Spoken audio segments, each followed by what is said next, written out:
안녕하세요. 저는 올해 43이 된 여성입니다. 이제 빼도 박도 못하게 중년의 나이가 되어버렸네요. 항상 사연 유튜브 즐겨 듣고 있는데 이렇게 제 사연도 보내게 되어 조금 얼떨떨합니다. 제 인생은 그렇게 성공적이진 않았어요. 평범한 가정에서 태어나 평범하게 자랐고 결혼은 27에 했죠. 결혼 전까진 인생이 그렇게 나쁘지 않았다고 생각해요. 우수하진 못해도 모범적인 학생이었고 중산층 부모님 밑에서 잘 자라났으니까요. 대학 졸업 후 취직도 해서 회사도 좀 다녔고요. 20대 중반에 동호회에 나갔다가 남자를 한 명 만나게 되었어요. 스키 동호회였는데 외모도 상당히 근사하고 키도 큰 남자였죠. 저한테 호감이 있다는 듯 처음 만남부터 저한테 적극적으로 다가왔어요.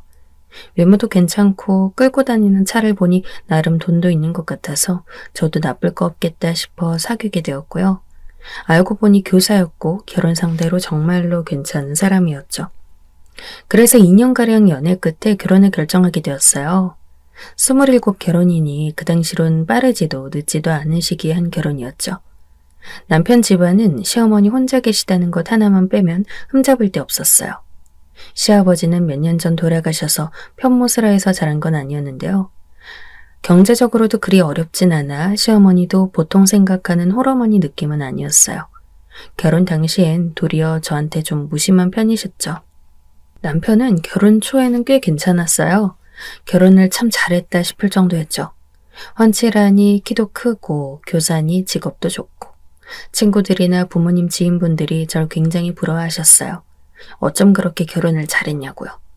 저는 평범한 대학 졸업하고서 그럭저럭한 중소회사 다녔기 때문에 겉으로 보기에 남편과 스펙 차이가 크다고 생각하시는 것 같더군요.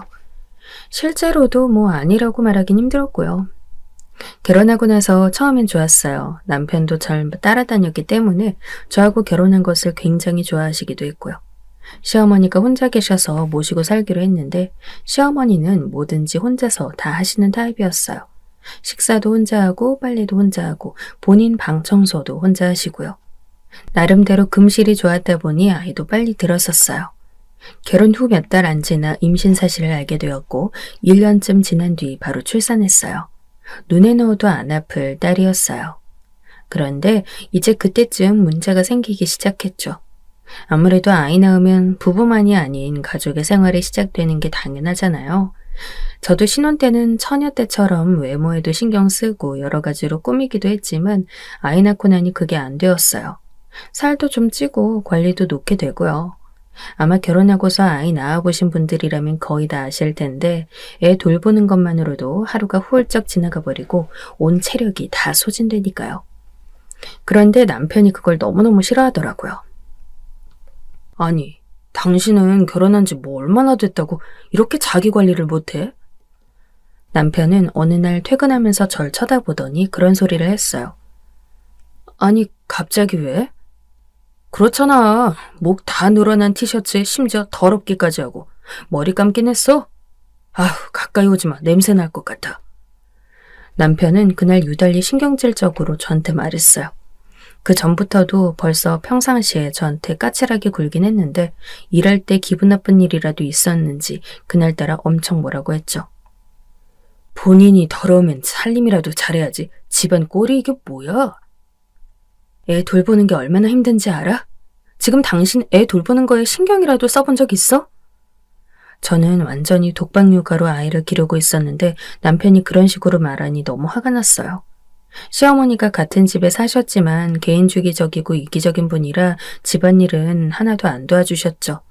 제가 애하고 씨름하고 있어도 쳐다도 안 보고 들어가 버리는 분이었어요. 그 즈음엔 아예 집에서 애 우는 소리 나는 게 듣기 싫다면서 하루 종일 외출해 놀다가 들어오시곤 했죠. 물론 시어머니가 저한테 부담 주시진 않았지만 그래도 한 집에 살면서 한 번도 육아를 안 도와주시는 게 이해는 안 갔어요. 아이 기저귀 한 번을 안 갈아주시더군요. 아니, 딸한테 살갑게 이름 한 번 부르질 않으셨어요. 남편이라도 덜했냐면 그건 아니었죠. 남편은 집에 와서 아기 한 번 안아보는 게 다였고 그 외에 본인이 애 울 때 안아주기라도 하면 무슨 큰일이라도 나는 것처럼 굴었어요. 저녁을 먹다가도 애가 울면 제가 달려가서 안아주는데 본인은 애가 우는 소리가 안 들리는 것처럼 굴었거든요. 얼마나 화나고 속상한 일인지 아세요? 게다가 살림은 살림대로 제가 전부 해야 하는 상황이었고요. 당신, 집에 와서 애라도 한번 본 적 있어? 나 지금 한시도 쉴 틈 없이 애 돌보고 집안일 하느라 허리가 빠져 달아날 것 같아. 그게 할 소리야? 뭐? 자기 관리? 누군 살림 안 하고 누군 육아 안 해? 다른 애엄마들 좀 봐. 다들 날씬하게 예쁘게 화장하고 꾸미고 잘들만 다니다. 혼자 애 길러? 그런 애엄마들은 남편이 돈을 잘 벌거나 잘 도와주겠지. 뭐? 내가 돈 버는 게 우스워? 교사가 돈 못 번다고 무시하는 거야 지금? 교사 월급 뭐 얼마나 된다고? 사실 교사 월급이 대기업만큼 주는 건 아니잖아요. 결혼 전에야 교사가 대단해 보였지만 실제로 같이 살기 시작하니까 뭐 그렇게 대단하지도 않더군요. 안정성이 좋을 뿐이지 돈을 많이 벌어다 주는 것도 아니고 가르치는 건 외에도 행정 업무가 많아서 그런지 일찍 퇴근하는 것도 아니었어요. 그런데 제가 그렇게 말하니까 남편은 정말 핏대 세우고 저한테 소리 지르기 시작했어요. 저도 그동안 육아와 살림 스트레스가 쌓인 상황이어서 맞대거리를 했고 싸움은 엄청나게 커졌죠. 웃기는 건 뭔지 아세요? 저희가 거실에서 소리 지르며 싸우고 있는데 시어머니는 마치 저희가 거기 없는 것처럼 부엌에 나와 물 마시고 저희 쪽은 보지도 않고 들어가셨어요. 그 사람 없는 것처럼 무시당하는 거 겪어보지 않은 분들은 아마 그 기분 모르실 거예요. 그날 싸움은 파장이 굉장히 컸어요. 남편은 한 달 가까이 저와 눈도 안 마주치려 했고 집에도 거의 12시가 다 되어야 들어오곤 했죠. 저도 남편 얼굴 안 보고 밥만 차려줬고요. 한 달이 지나고 나니 그제야 남편이 조금 사근사근해졌어요. 저는 이게 어디까지 갈까 의심스럽긴 했지만 그래도 좋은 게 좋은 거니 화를 풀었죠. 어차피 길어지면 저도 불편한 건 마찬가지니까요. 하지만 그 이후로도 남편은 계속 제 몸매나 옷차림에 대해 지적하곤 했어요. 그러면서 항상 꺼내는 말이 다른 여자들을 봐라 라는 거였죠. 솔직히 제가 그 당시에 10kg 정도 살이 찌긴 했어요. 하지만 출산하고 누구 하나 도와주는 사람도 없이 육아와 살림을 도맡아 하면 다이어트하기 절대 쉽지 않은 일이에요. 그래서 저는 남편이 그런 말 꺼낼 때마다 불같이 화를 내곤 했고 남편은 얼마 지나선 그 말도 안 꺼내게 되었어요. 저 역시 속으로 남편한테 회의감이 들었죠. 시어머니에게도 마찬가지였고요. 시간이 지나면서 저는 남편한테 말을 거의 걸지 않게 되었고 남편 역시 마찬가지였죠. 처음엔 화해하고 대화하려고 둘 다 노력을 했지만 남편은 제가 다이어트 못하는 게 싫었고 저는 남편이 그런 것에 괜히 혼수드는 게 너무 싫었어요. 돈을 많이 벌어오는 것도 아니고 집안일이나 육아를 하는 것도 아니면서 말이죠. 그렇게 한번 사이가 나빠지기 시작하니까 더 돌이킬 수 없었어요. 시어머니에게도 한번 말을 해보긴 했어요. 어머님, 저 혹시 아이 좀 봐주실 수 있을까요? 애를? 시어머니는 석 달 열흘 가야 집안에선 한마디도 안 하고 계시긴 했거든요. 밖에 나가선 친구분들과 잘 만나면서 다니시는 것 같았지만요. 왜? 그게 저도 주말에 잠시만 친구들 좀 만나고 오려고요. 그럼 데리고 나가렴. 하지만 어머님, 아직 애가 너무 어려서요. 나도 그날 바쁘단다. 그리고 나 애 볼 줄 몰라. 나한테 그런 거 부탁하지 마라. 그렇게 어머니는 딱 잘라 말씀하셨어요. 저는 좀 황당했어요. 아이 육아를 남편이 안 하는 것도 속상했는데 모시고 사는 시어머니가 무슨 잘못된 걸 요구하는 것처럼 말씀하시니까요. 그것도 딱 한나절 봐달라고 하는 거였는데 시어머니는 징그럽다는 듯 반응하셨어요. 때문에 아이 어릴 땐 친구 한 번을 만나러 못 나가고 집에만 붙어 생활했죠. 정말 징그럽게도 집안일과 육아를 외면하는 남편과 시어머니인지라 이 집에선 저 혼자 사는 것 같았어요. 점점 더 두 사람은 저한테 말도 걸지 않았고요. 애가 10살이 될 때까지 그 상황은 조금도 나아지지 않았어요. 저는 10년이 넘는 결혼 생활 동안 끝없이 집안에서 혼자 있는 것 같은 외로움을 느껴야만 했죠. 물론 딸아이가 너무 예쁘게 자라주어 감사한 일이긴 했지만요. 그런 이유로 제 상황을 이해해주는 사람들하고만 연락하게 되었어요. 저한테는 오빠하고 남동생이 한 명씩 있었거든요. 그런데 둘 다 결혼을 정말 좋은 사람들과 해서 저한테는 꼭 자매처럼 느껴졌어요. 제가 못 만나서 사이가 멀어졌던 친구들 대신 저한테 위로가 되어주는 가족이자 친구인 사람들이었죠. 특히 손이올케는 저와 동갑이고 결혼 전에 한 학교에 다녀 얼굴을 알던 동창생이었어요. 제가 저희 오빠와 소개를 시켜주기도 해서 손이올케는 저를 중매생이라고 부르기도 했죠. 아마 저희 애가 초등학교 3학년 올라가던 연초였을 거예요. 손이올케가 저한테 전화해서 그러더군요. 저기 아가씨, 이야기 해도 될지 모르겠는데요. 네? 아니, 갑자기 전화해서 무슨 말 하려고요, 올케 언니? 그게... 평소 손이올케는 굉장히 화통한 성격이었어요. 그런데 그날따라 이상하게 말을 안 하고 난처해 하더라고요. 오해하지 말고 들어요. 나 아가씨한테 이거 말 안 해주면 안 될 것 같아서 하는 말인데. 네, 걱정하지 마세요. 우리 사이에 뭐 오해하고 말고가 어디 있어요.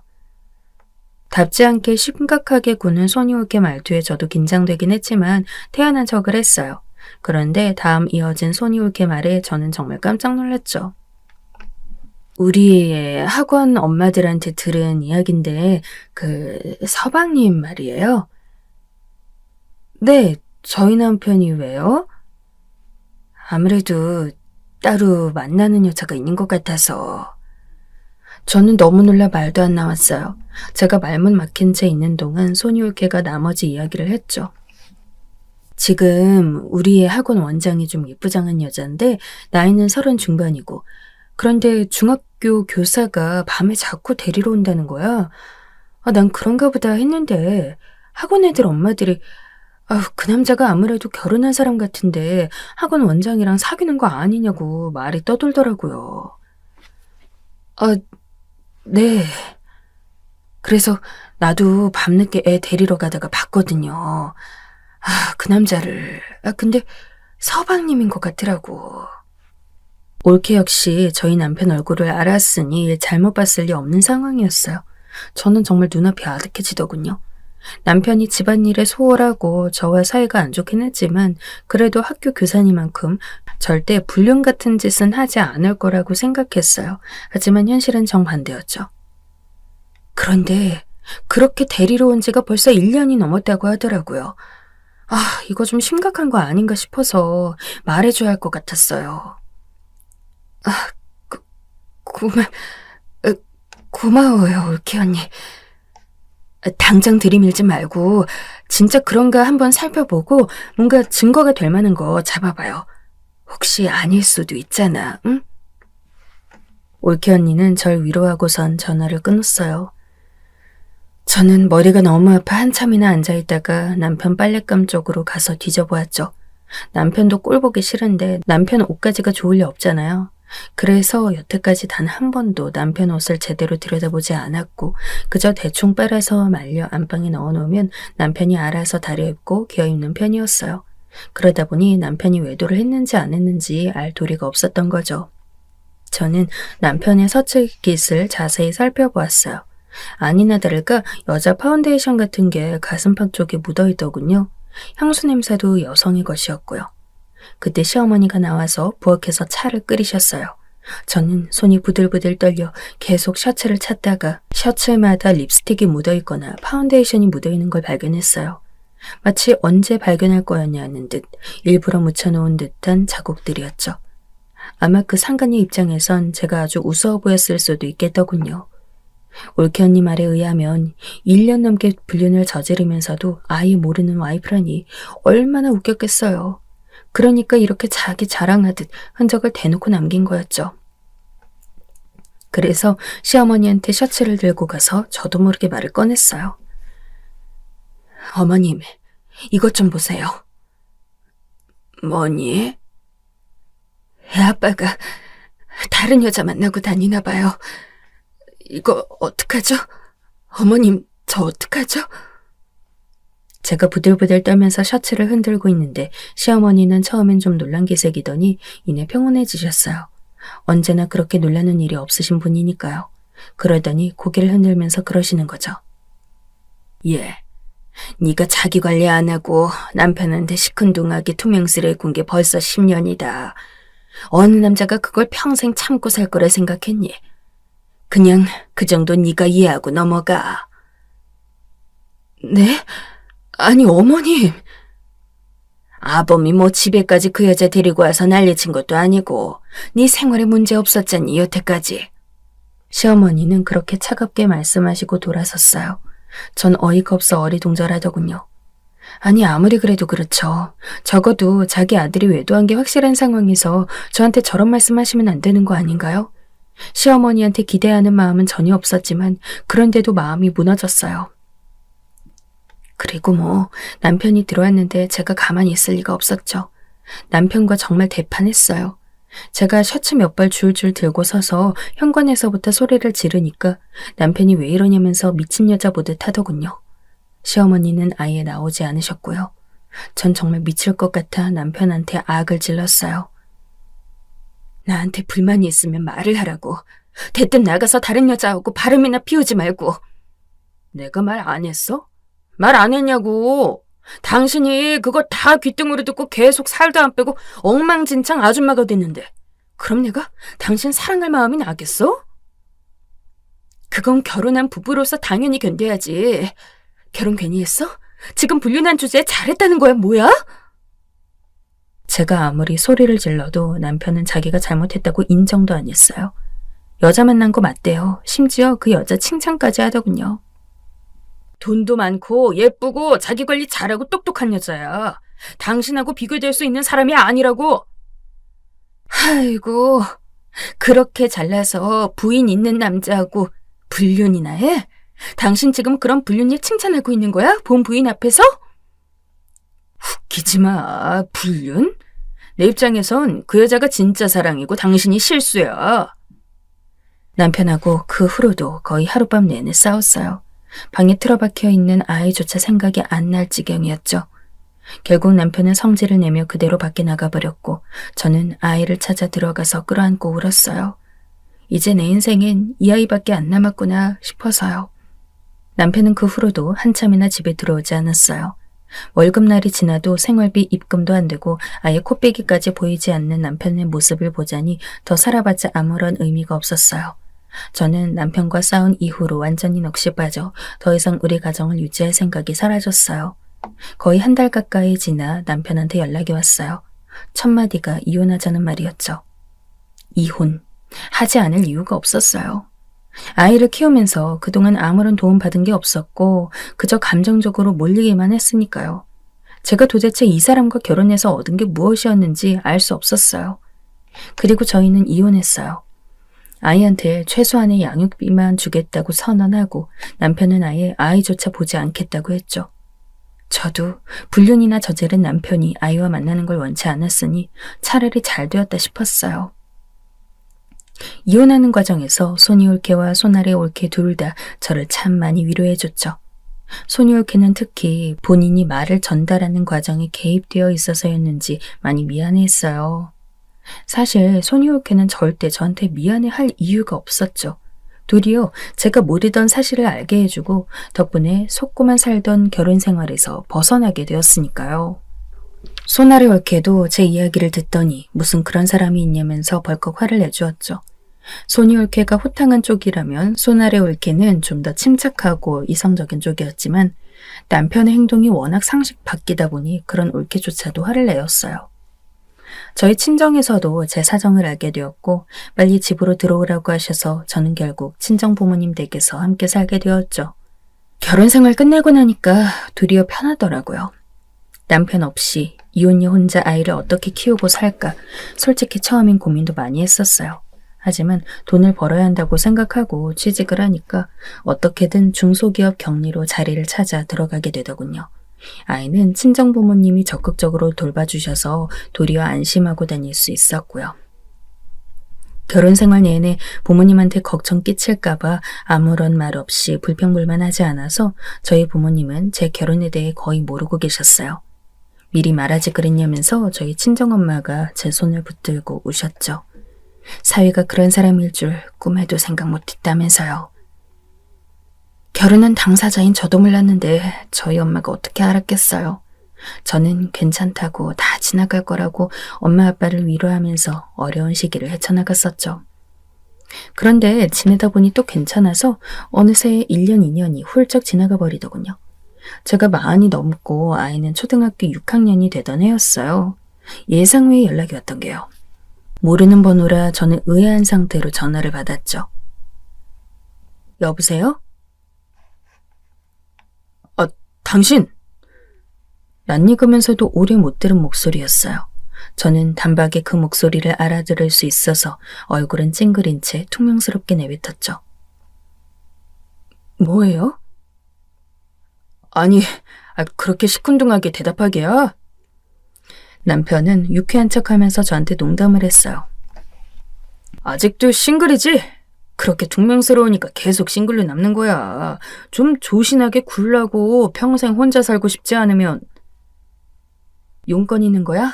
아니면 끊고. 아니야. 용건 있어. 사람이 왜 이렇게 급해? 전 남편은 황급하게 절 말렸어요. 저는 그만 끊으려다가 이 인간 말종이 대체 무슨 소리를 하려고 일어나 드러나보자 싶어서 가만히 듣고만 있었죠. 나 곧 결혼하거든. 그때 그 사람이랑. 당신도 올래? 이건 또 뭔 소리야? 저는 저대로 욕을 했어요.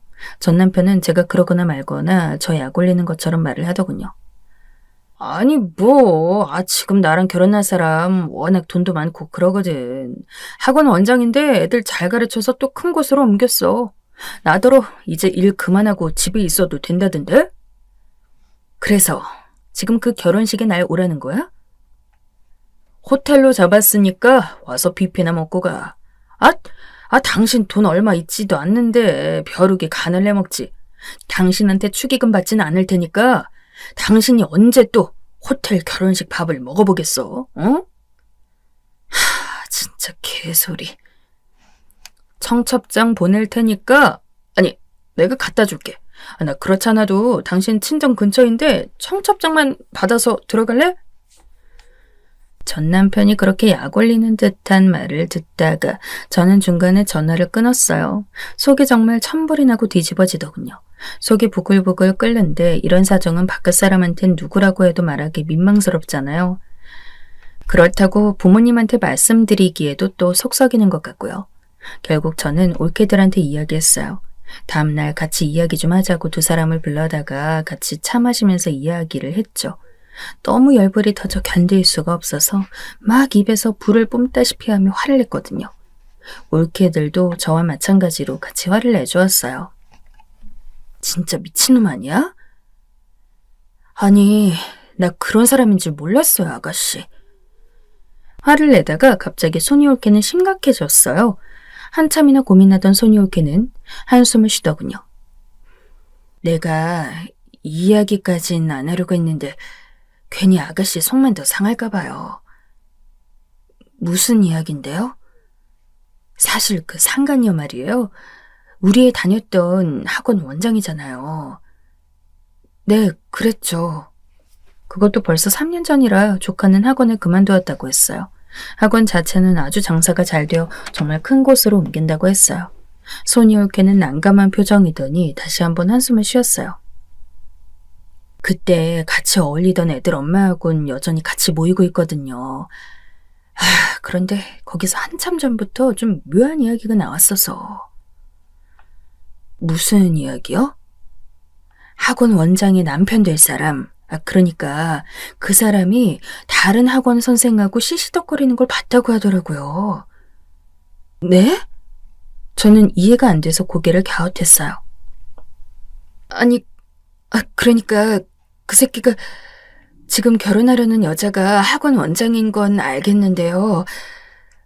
그리고 바로 그 학원에서 애들 가르치는 여자 선생, 좀 어린 선생하고 바람이 났다는 거예요. 확실해요, 그거? 카톡에 사진이 올라왔더라고. 둘이 끌어안고 뽀뽀하고 이런 사진이. 어두운 데서 그 지랄 하고 있는데 애엄마가 너무 남사스러워서 찍어놨대요. 학원 원장한테 내밀고 이런 짓 하는 선생 잘라달라고 하려고. 근데 알고 보니까 그 상대 남자가 학원 원장 예비 신랑이라 이런 일에 얽혀도 되는지 모르겠어서 망설이고 있대요. 세상에. 그러고서 소니올케는 저한테 그 카톡방에 올라온 사진을 보여줬어요. 심지어 그 직전 날엔 학원 선생 결혼한다고 청첩장까지 받은 사람이 있다고 하더군요. 그 원장 선생님 웨딩 사진 엄청 잘 찍었어요 라면서 사진도 올려왔고요. 어머, 완전히 미친 것들이네. 정글이야 뭐야? 소나리 올케가 어처구니 없다는 듯 중얼거렸어요. 그 말엔 저도 동감이었죠. 제가 이런 것들과 엮여서 결혼 생활을 했었다니 믿기지가 않았어요. 그럼 이거 그냥 두지 말죠. 소나리 올케가 갑자기 그렇게 말해서 전 좀 어리둥절해졌어요. 그냥 두지 말자고요? 네, 증거도 있고 너무 명확하네.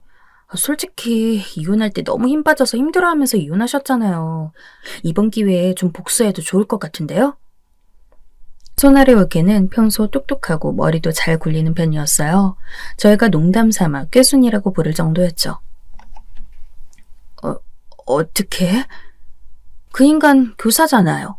지금 어디 근무하는지도 알아보면 다 알아볼 수 있을 거고요. 그건 그렇죠.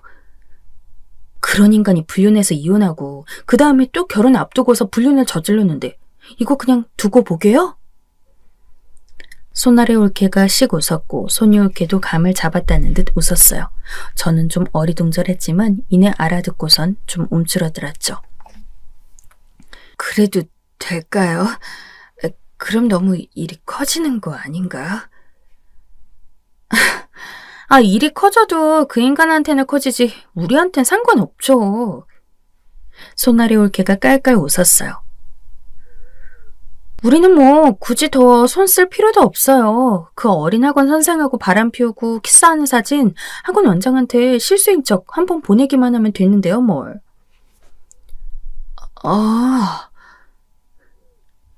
그 학원 원장 보통 내기 아니긴 해요.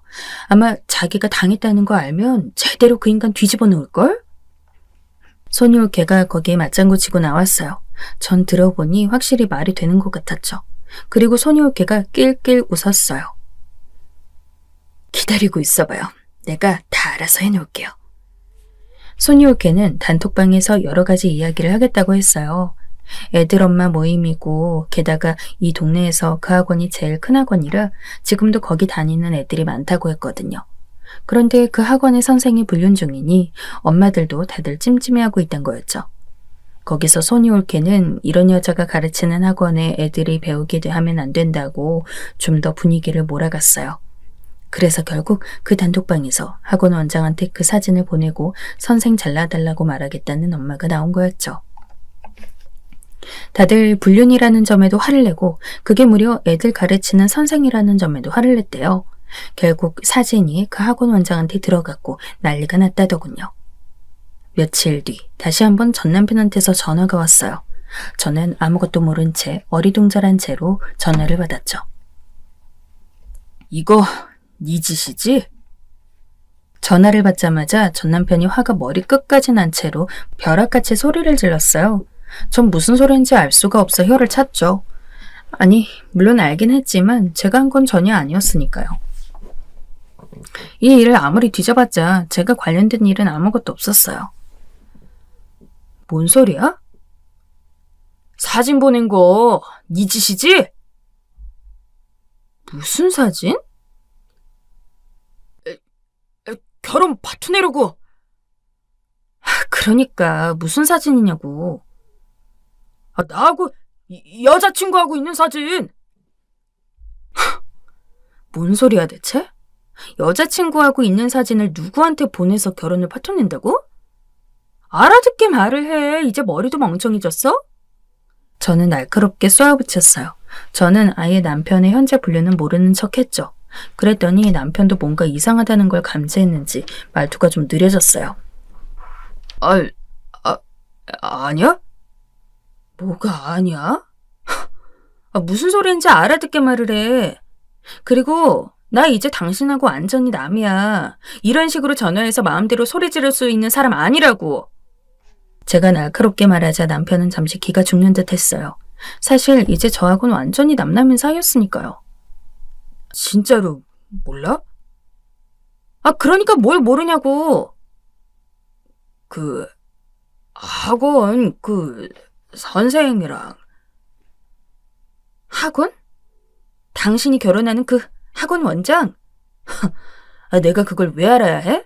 내 딸은 거기 절대 안 보내. 당신하고 그 원장이란 년하고 불륜했던 거 생각하면 그 학원 근처에도 안 가, 내가. 제가 불같이 화내면서 말하자 남편은 우물쭈물하면서 알았다고 하고는 전화를 끊었어요. 손이 올케가 저한테 할 말이 있다면서 집에 와서 신나게 말을 전해주더군요. 그 학원 지금 난리 났대요. 드디어. 그 선생 수업하는데 원장이 쫓아 들어가서 애들 앞에서 선생 따귀 때리고 난리도 아니었대. 머리채 잡고 이리저리 휘두르면서. 어머나 세상에, 그 원장 보통 애기가 아니네. 그러게 말이에요. 그 선생이 아직 어린데 아주 쪽도 못 쏘고 당했나 봐. 그거 애들이 다 보고서 충격받아가지고 난리였대. 진짜 그 원장도 웃긴다. 지도 불륜해서 남의 남편 빼앗아 결혼하려 해놓고서. 저는 어이가 없어서 웃음도 안 나왔어요. 손이 올케는 진짜 그렇다면서 고개를 끄덕끄덕했고요.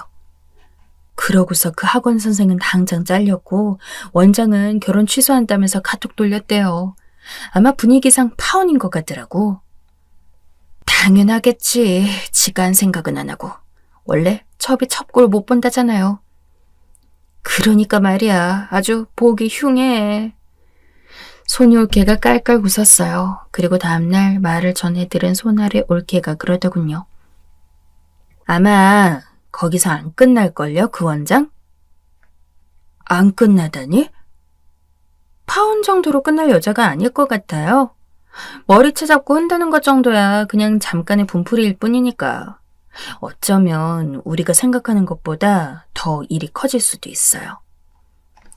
그리고 손아래 올케 말대로 일은 일파만파 더 커져가는 모양이었죠. 손이 올케의 엄마들 단톡방에 관련 일들이 아주 자세하게 올라오기 시작했다더군요. 저는 올케한테 붙어서 그 이야기들을 다 들었어요. 세상에, 그 학원 원장이 직접 학교 찾아갔대. 그 인간 학교예요? 전 남편은 교사였고 학교도 이 근처였죠. 손이 올케는 너무 재미있다는 듯 입을 가리고 말을 이었어요. 가서 사진하고 청첩장 찍어놨던 것하고 보여주면서 학교 교사가 이렇게 불륜 저질렀다고, 지금 함께 살면서 거의 사실혼 관계인데 불륜을 저질러서 관계가 파탄났다고 당당하게 알렸나 봐요. 와, 진짜 장난 아니네. 그리고 그 학교 엄마들한테도 전부 소문내서 지금 난리도 아닌가 봐. 아유, 하필 지금 일하고 있는데도 여중인가 봐. 한참 민감할 때 여자애들인데 그걸 다 알아버렸으니. 학교에서도 인간 취급 못 받겠는데요? 그러니까 말이에요. 손이 올케가 깔깔거리며 웃었어요. 아유, 그 나이에 교사가 잘리면 대체 뭐하고 살까? 궁금하지 않아요? 진짜 우스운 꼴 됐네. 일은 거기서 끝나지 않았어요. 전 남편이 모른 척하고 뭉개고 지나가려고 하자 학원 원장은 학교 앞에서 1인 시위를 했다는 거예요. 정말 대단한 사람이더군요. 상간이일 때 그렇게 좀 다른 사람 입장 좀 생각해보지. 본인이 불륜 저지를 땐 너무 뻔뻔하다가 자기가 당하니까 정말 물불 안 가리고 복수하려고 덤벼들더라고요. 덕분에 저는 손 안 대고 코 푸는 느낌이긴 했어요. 멍청하고 여자 뒷공무니만 쫓아다니는 전 남편이 뒤지게 당하는 꼬라지도 볼 수 있었고요. 그리고 곧 손이 올케는 거기서 멈추지 않고 은근슬쩍 단톡방에 소문을 흘리기 시작했어요. 그 학원 원장 본인도 불륜으로 시작했다더라 하는 소문이었죠. 한참 예민할 때 아이들 기르는 엄마들 입장 아시는 분들 많죠? 선생한테 그런 종류의 불륜 소문이 있으면 절대 자기 아이들 맡기고 싶지 않거든요. 당연히 손이 옳게 말은 엄마들의 단톡방을 통해서 아주 빠르게 번져나갔죠. 아시겠지만 요즘 맘카페도 엄청 활발하게 잘 되고 있잖아요. 맘카페에서 애들 보내면 안 되는 학원으로 손꼽히기 시작했던 거죠. 이른바 블랙리스트에 올라간 건데 심지어 애들 가르치는 문제가 아니라 학원 원장이 불륜녀라는 문제 때문에 불매 대상이 된 것이라 맘카페 반응이 더 격렬했대요. 요즘 그 학원 다니는 애들 숫자가 절반으로 줄었대. 거기다 잘 모르는 애 엄마들도 다른 엄마들이 다 입소문으로 전해주고 있어서 다음 달이나 다다음 달쯤 끊으려는 애들 많은가 봐. 손이 옳게는 재미있다는 듯 전해주었죠. 손아래 옳게도 피식거리며 웃었어요. 아니, 그 학원이 제법 커서 그런지 우리 동네에도 다니는 애들이 있더라고요. 그래서 어머, 애를 그런 데 보내냐고 나도 한마디 보태줬지. 사실 동네에서 엄마들 입소문이 제일 무서운데 대체 무슨 배짱으로 상간녀가 학원을 한대? 옳게들은 그렇게 자기들 인맥을 최대한 동원해 그 학원을 찍어내기 시작했어요. 아무리 그 학원 원장이 야무지고 일을 잘한다고 해도 엄마들 소문은 당해낼 수 없었죠. 저는 기다리기만 하면 되겠더라고요. 그리고 한 반년쯤 지났을 때일 거예요. 손이 옳게와 손아래 옳게가 같이 저희 집에 와서 깔깔대고 웃기 시작하더군요. 왜요, 왜? 나한테도 좀 말해줘요. 아우, 아가씨가 너무 마음이 약해서 말이야. 이거 결과 들으면 좀 동정심 가질 것 같은데. 그럴 일 없으니까 알려줘요. 그 인간 결국 교사 그만뒀대요. 아마 학부모들의 지속적인 민원과 학생들의 배관실을 견뎌내지 못했던 것 같더군요. 징계까지 받진 않았는데 학교 동료 선생님들도 눈길이 심각해졌고 다른 사람들이야 말할 거 없고요. 교육자가 불륜 저질러서 문제가 되었으니 당연했죠. 평생 교사만 하던 인간이 대체 어디 가서 무엇을 해먹고 살지 궁금하긴 했어요. 아, 그러니까 어디 교사가 불륜을 해. 그 인간 그거 버릇이야. 한 번으로 끝나는 게 아니잖아. 손이 옳게가 혀를 찼어요. 그리고 또 하나 전해준 소식이 바로 그 학원 소식이었죠. 결국은 애들이 너무 줄어서 학원 문 닫는다고 하더라고. 아, 이게 폐업한데. 그런데 유 학원 원장은 아마 다른 지역으로 옮겨가서 새 학원 개설할 것 같던데? 맘카페 엄마들끼리 학원 원장 이름 잘 살피라고 소문 돌고 있어서 적어도 가까운 데선 쉽지 않을 거야. 옳게들은 아주 고소하다며 깔깔대고 웃었어요. 저는 속이 시원하면서도 두 사람들한테 너무 고마웠죠.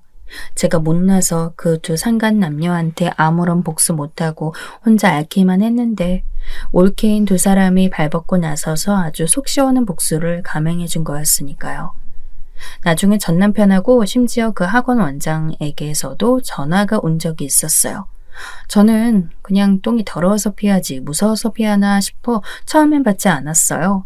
그러다가 아니 내가 뭐 잘못한 것도 없는데 왜 피하지 싶어서 받아본 적이 있었어요. 받은 건 전 남편 전화였죠. 여보, 나... 여보라고 부르지 마세요. 누구시죠? 대뜸 전화하자마자 여보 어쩌고 하는 소리에 어처구니가 없더군요. 하지만 전 남편은 끈질기게 전화통을 붙들고 애원했어요. 그러지 말고 우리 재결합하면 안 될까? 재결합? 누구 마음대로? 저는 좀 웃겼어요. 그리고 전 남편이 이제 와서 저런 소리 하는 이유를 알 것 같았죠. 그러니까 이제 교사도 그만두고 나니 아무 데서도 본인을 받아주는 데도 없고 다가오는 여자도 없는 거였죠. 그렇게 결혼을 한 채로도 여자 찾아 산말리를 하는 불륜남이었으니 초라해진 상태로 혼자 살아가야 하는 삶이 얼마나 초라했겠어요. 한마디로 여자도 필요하고 시중 들어줄 사람도 필요했던 거죠.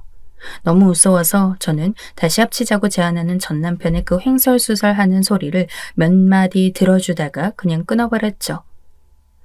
저는 소심하고 심약해서 아무런 복수도 못했는데 상황도 제 편을 들어주고 무엇보다 든든한 조력자 두 사람이 제 곁에 있어서 아주 속 시원한 결과를 볼 수 있었어요. 여러분도 여러분 곁에 내 편을 많이 만들어주시면 억울한 상황에 정말 뜻밖의 도움을 받으실 수 있을 거예요. 전혀 상관없다고 생각했던 사람들이 제 편 들어주고 도와주는 일이 제법 있더라고요. 제 사연은 여기까지입니다. 들으시며 재미있으셨